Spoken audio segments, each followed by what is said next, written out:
Histoire de s'inspirer pour la rentrée des petits loups en maternelle, j'ai envie de vous présenter mon livre coup de cœur, La Grande École, ton album de la rentrée, aux éditions Fonfon. Ça raconte l'histoire d'Émile, un petit garçon qui va bientôt commencer la maternelle. Comme la plupart des enfants qui entrent à l'école, Émile est partagé entre deux sentiments, l'excitation et l'inquiétude. Le livre s'attaque justement à démystifier la rentrée scolaire, une journée vraiment pas comme les autres pour les enfants. L'auteur, Josée Rochefort, est une conseillère pédagogique qui a été enseignante en maternelle pendant plusieurs années. C'est donc un livre parfaitement adapté à la réalité québécoise.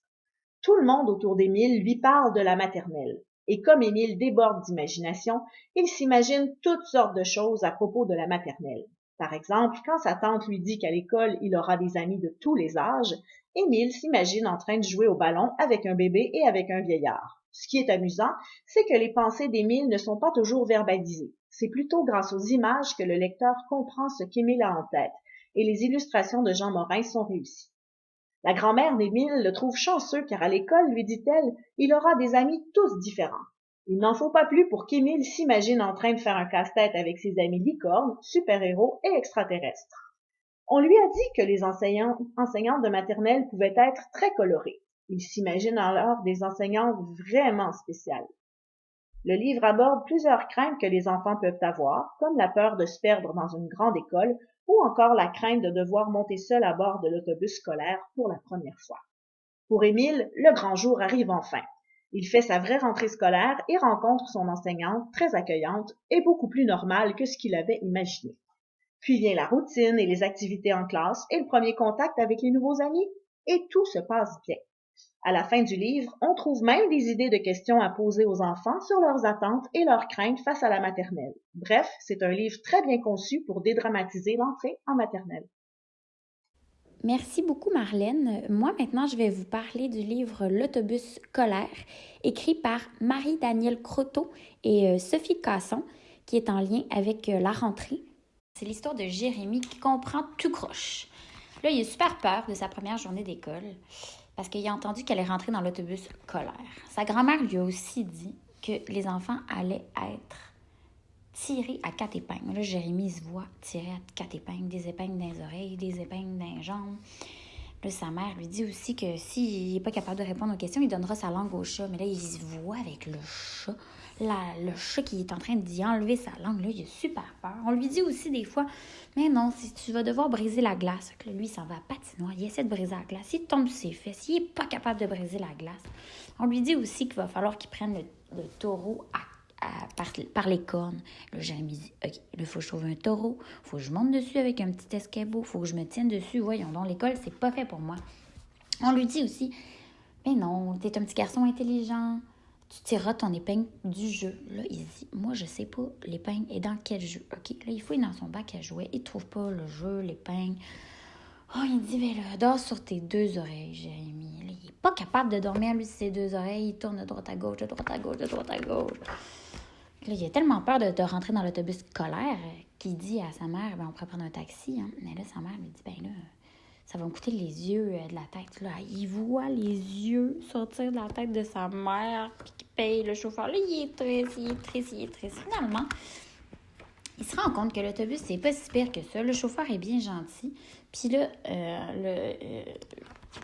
puis il se rend compte qu'il avait mal compris que c'était l'autobus scolaire et non scolaire. Alors là, Jérémy est mort de rire.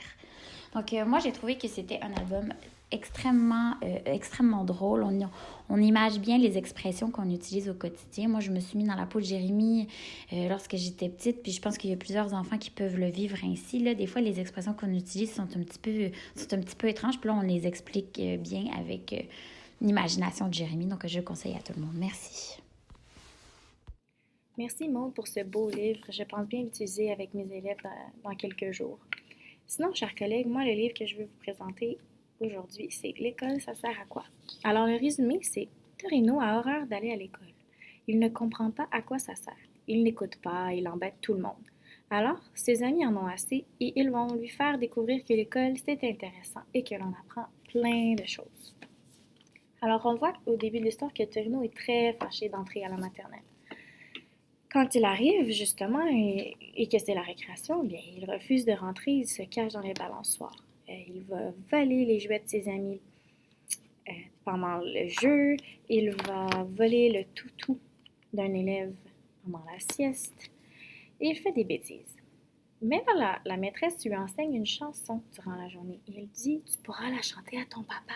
Alors là, Torino, il est vraiment content. À la récréation, il va jouer avec les amis au lieu de se bagarrer.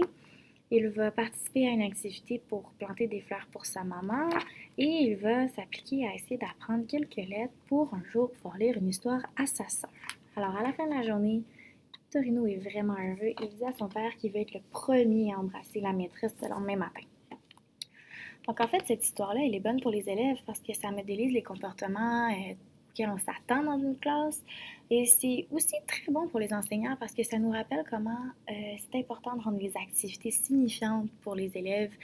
Donc à cet âge-là, l'important, c'est la famille. Donc essayer de faire des liens avec leur famille, de leur expliquer pourquoi c'est intéressant d'apprendre ce qu'on apprend pendant l'activité. Et donc voilà, j'ai trouvé ce livre vraiment trop mignon. Merci. Bonjour les filles, j'espère que vous allez bien. Je me présente pour celles qui ne me connaissent pas, je m'appelle Magali. Aujourd'hui, je voulais vous présenter un album jeunesse pour la rentrée scolaire, mais aussi un de mes auteurs coup de cœur. Je vais commencer par vous présenter l'album qui s'intitule « À l'école les grands ». En résumé, l'auteur, Alain M. Bergeron, nous raconte l'histoire de la première rentrée scolaire d'une petite fille et de son papa. Ce qui distingue l'histoire, c'est que les rôles sont inversés. C'est le papa qui entre à l'école et la petite fille l'accompagne tout au long de sa journée. Le côté ludique de l'histoire rend le tout fort intéressant pour les enfants et même pour les enseignantes. Maintenant, je voulais prendre quelques instants pour vous présenter l'auteur, Alain M. Bergeron. Il est québécois et écrit de nombreux livres pour les enfants. C'est d'ailleurs lui qui est derrière les séries « Savais-tu ?», « Les Intrépides »,« Dominique et ses amis » et « Les Petits Pirates », des albums qu'on rencontre dans de nombreuses classes au Québec. Un élément très intéressant est que M. Bergeron fait partie du répertoire Culture-Éducation du gouvernement québécois. Il est donc très impliqué dans le milieu scolaire. Il visite d'ailleurs plusieurs écoles dans le cadre de ce répertoire et il est disponible pour le volet « Une école accueille un artiste ». Lors de sa visite, les élèves peuvent partager un travail d'expérimentation artistique. Ces visites touchent toutes les tranches d'âge. Une activité qui peut s'avérer fort intéressante pour les enfants. Allez visiter également sa page Facebook, où M. Bergeron est très actif. Il propose plusieurs concours et effectue plusieurs lectures de ses livres en direct que nous pouvons réécouter par la suite sur YouTube. Il y a par exemple l'album intitulé Zut ou encore Capitaine Statique. Il s'agit vraiment d'un auteur à découvrir. Merci beaucoup les filles pour les belles suggestions. Je suis contente que vous m'ayez présenté tous ces coups de cœur parce que j'avais justement en tête de vous proposer une activité en lien avec la lecture des albums sur le thème de la rentrée scolaire. Durant la première semaine d'école, on pourrait évidemment commencer par lire un album ou deux sur le thème de la rentrée scolaire par jour. Vous en avez nommé plusieurs, mais il y en a vraiment beaucoup plus. Je vous enverrai la liste par courriel, je l'ai avec moi. On pourrait par la suite débuter notre deuxième semaine, et c'est là que c'est intéressant, avec la lecture de l'album « Aujourd'hui je suis » de Mies van Hout, en prenant le temps de bien expliquer toutes les émotions qui y sont illustrées. Bon, là, je vous entends déjà vous dire, chers collègues, que je m'éloigne du sujet avec mon album sur les émotions. Eh bien, rassurez-vous, je suis toujours dans le thème. Ce n'est pas une surprise pour personne lorsque je vous dis que la rentrée scolaire est une période marquante pour tous les enfants qui intègrent l'école pour la première fois. Certains enfants sont très excités de ce nouveau départ, d'autres peut-être plus anxieux. Bref, les enfants peuvent vivre une grande gamme d'émotions. À partir de l'album de Mies van Hout, on pourrait identifier 4 émotions. Par exemple, triste, content, fier et émerveillé, et déposer au sol dans la classe 4 cerceaux représentant ces 4 émotions, tout en prenant le soin, évidemment, de rappeler aux enfants à quoi elles réfèrent et en donnant des exemples. Tout au long du mois de septembre, on pourrait demander aux enfants de se déplacer dans les cerceaux qui représentent leur émotion du jour par rapport à la journée d'école. On pourrait inviter les enfants à expliquer leur choix en grands groupes ou encore en les plaçant en diade. Au fil du mois, on pourrait même décider d'ajouter de nouveaux cerceaux avec de nouvelles émotions. C'est une activité qui permet de toucher la compétence 4 et la compétence 2 du programme d'éducation préscolaire. Il est même possible de profiter de l'occasion pour compter le nombre d'enfants par cerceau, ce qui permet de toucher la compétence 5.